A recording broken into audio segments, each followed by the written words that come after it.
What's up, Brian Tong here, and welcome to the Apple Bits for everything good and bad inside the world of Apple. You know the drill, and if you finally just found me, hey, subscribe, hit that notification bell for a ring-a-ling-a-ding-tong when new videos drop. Now let's get to it, and the latest report from Digitimes claims that Apple will ditch Lightning and add a USB-C to the iPhone itself in 2019, signaling a major shift and a huge move away from Apple's proprietary Lightning connection. Now, reports from earlier this year claim that Apple will start the move to USB-C by bundling a Lightning to USB-C cable and a new USB-C 18-watt power adapter with this year's iPhones, similar to the accessories that you can buy from Apple separately for fast charging something like your iPad Pro, which I totally did and forked over 70 plus bucks for. See, this company still has me by the apples, and I'm not the only one. You know what? You too, Michael. That's right, I'm talking to you, Michael, in Chicago. Now, this really sounds like a non-Apple move from a company who historically has thrived on proprietary connections and making money from third parties at the same time. But then here's why it makes sense. The big A's gone all in with USB-C with its Mac since 2015, and the reality is Pro users that need dongles today will need dongles tomorrow, but the majority just don't. And Apple's committed to USB-C, especially for the MacBook Pros. Also, Apple and everyone is pushing towards a wireless charging future. We have newer iPhones, the Apple Watch, and future AirPods. That case that they've shown off supports wireless charging, along with the AirPower Mat, which we still haven't seen, but there's really less and less a need for a physical wired connection. And another one, Apple has completely changed proprietary connections before, knowing people get upset. It happened from FireWire to the 30-pin connector and then to Lightning. The Fruit guys, they just still did it, so they aren't afraid to pull the trigger. And another one, you still can't connect an iPhone to a USB-C MacBook with a cable unless you spend $35 for one. And that's still a bad Apple. And yeah, I know, you can sync it wirelessly, but it's a lot slower. If Apple does a USB-C power adapter with this year's iPhone, if they do it, then the full move to USB-C in 2019, it's a done deal. And it's going to happen whether you like it or not, but it would also mark a new era for Apple by finally ditching a proprietary connection of their own without replacing it. And that's hard to believe, but I'll believe it when I see it because this is still Apple we're talking about. All right, iOS 12 has been in the hands of developers for over a week, but one of the great nuggets, iOS 12 has revealed exactly how big the next large screen iPhone 10 will be. Let's just call it the iPhone 10 Plus for now. All the information is out there. We're expecting 3 new phone models this year, and the largest will be a 6.5-inch OLED screen iPhone.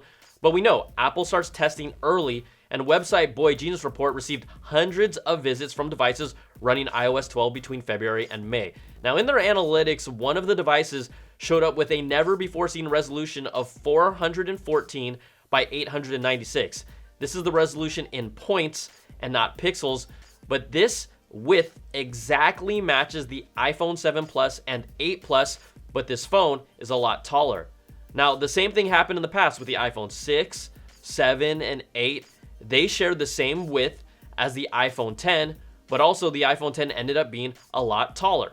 Boy Genius Report found that the aspect ratio of this iPhone 10 Plus has the same aspect ratio as the regular iPhone 10. So if you're using this same multiplying factor that Apple does with every Plus model to date, you're looking at a 1242 by 2688 resolution for this new iPhone 10 Plus. And plug these numbers in, and we're looking at an iPhone 10 Plus with a potential 456 pixel per inch density, which is just under the iPhone 10 and definitely under phones like the Galaxy S9 and the Google Pixel 2.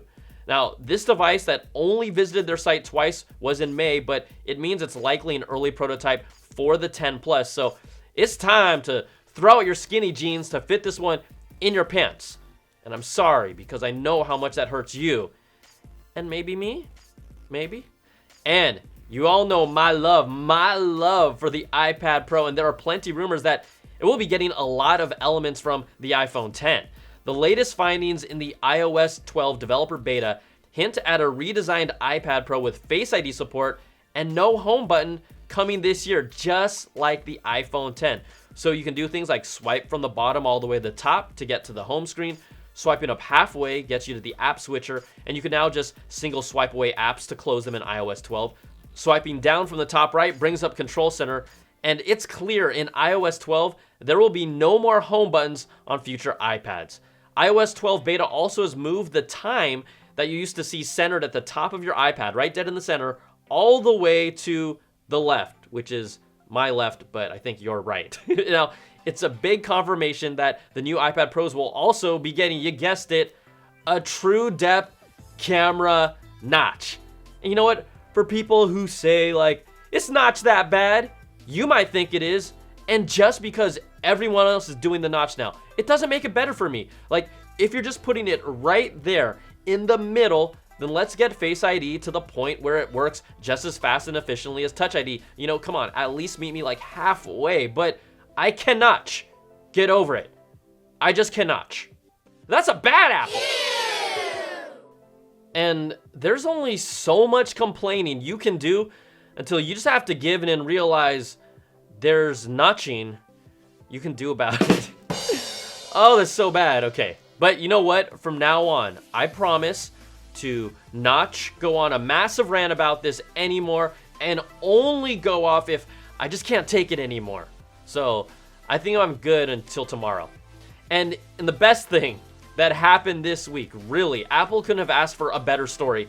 Dallas, this guy who runs the Man Plus River YouTube channel, did one of his usual river treasure dives and recovered an iPhone X that had been lost by a woman in a river for 2 weeks without a waterproof case. I'm telling you, 2 weeks. So Dallas opened it up to dry it out, but when he powered it on, oh my gosh, this thing still works. Like, he found the owner, she got the phone back, and it's a touching story.